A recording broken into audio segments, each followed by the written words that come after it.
Here's my 2 cents on the animation 2013 movie Turbo. Okay, so summer 13 movie season is kind of an interesting one where the movies that really don't know who their audience is are making movies like the perfect example is Lone Ranger, right? Nobody under 40 knows who Lone Ranger is, but they're making this movie for kids. Plus, it's 2.5 hours long, and they're making this movie that kids don't even know about. And it's 2.5 hours long, and basically what parent is going to take their kid to see a movie that's 2.5 hours long? And of course nobody's going to go see it, right? And this is like a movie like World War Z, which I can subjectively argue that Lone Ranger is a far better movie in quality than World War Z, but World War Z knows exactly who its audience is. It makes a movie for its audience, it markets a movie for its audience, and basically the audience goes and see that movie and it overperforms, whereas Lone Ranger's vastly underperforms because they're making a movie that people don't understand what they're making the movie for. So the other animation movie, Despicable Me 2, that came out in summer 13, perfect movie for kids. They know who it is. They get the little minions. That's who they're marketing for. Kids see the minions. They want to go see it. It's a crisp 85 minutes. It's pretty good. It's fun.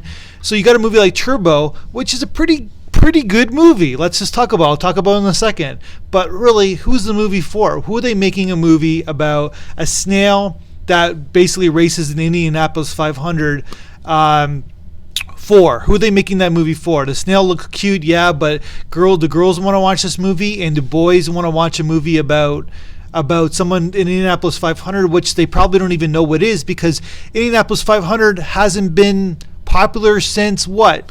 The 1980s, or let's argue the 1990s. It seems like it's the Formula One or the Daytona things that's more popular. So who are they making this movie for? You kind of have to wonder. Okay, but let's get to the movie in a second, because Turbo's going to make its money back because it's got the overseas marketing. It did fairly well. It's not a complete bomb, but it's kind of a wonderment why they're spending $130 million on this movie. It is kind of wonderment in a sense. But let's go to the movie itself. So a snail becomes a race car driver. That's the concept, which is kind of cool because it's basically hits the thematic of most movies that are from Pixar, most movies that are from animation in general, are basically the theme is anything can happen. It's the American dream kind of idealism where you can do anything you want. If you just believe in yourself and you have that eternal optimism, you can get anything that you want done, and that's what Turbo is all about, which is a great kind of concept for kids in a way. But of course, Turbo needs to go through this superhero kind of like transformation to become, the Turbo that he is. So basically, I guess the parallel is that us humans, we become a plane. So I go through this huge, I want to be a plane, I want to fly, and I want to basically be a 707, but I know I can't. Something happens in a superhero way, I get bit by a bug or get bit by a plane, whatever you want to call it, and then I become a plane. That's sort of what the snail becomes. It's a very well done film, and here you have a film that's basically not 3 acts, but kind of 3 different films, 3 different settings. So the first setting is in suburbia, where the snails are doing their little kind of like community service in the tomato farm and stuff like that, and basically the snail voiced by Ryan Reynolds is saying that, is there something more in life? It's kind of the kind of cliche of like living in suburbia and being kind of like kind of trapped in this kind of a certain environment. And of course, he's got the brother voiced by Paul Giamatti saying, you got to accept who you are. This is who you are. And of course, he doesn't accept who he is and gets into shenanigans and becomes a superhero fast snail guy.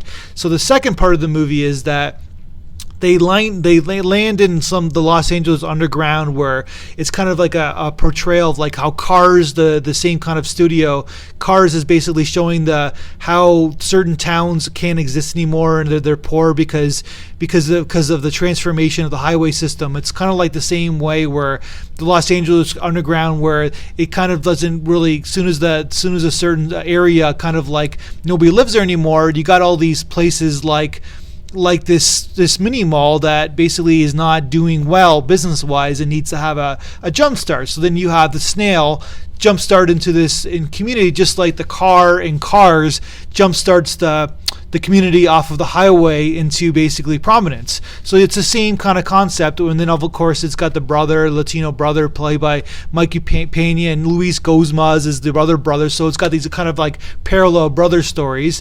And then they basically figure out, okay, we can follow the dream too through the snail. And then, of course, the third part of this movie is the Indianapolis 500 itself, which is an insane concept of a snail like performing in, because it's not even a car, you know what I mean? But I just like, I love how they pulled off this movie. The movie's fun, it's cute, it's for everybody in a way, but then again, it's for nobody because it really doesn't have an audience. So watch Turbo. It's a fun little film, but it really doesn't have an identity, does it? That's my review.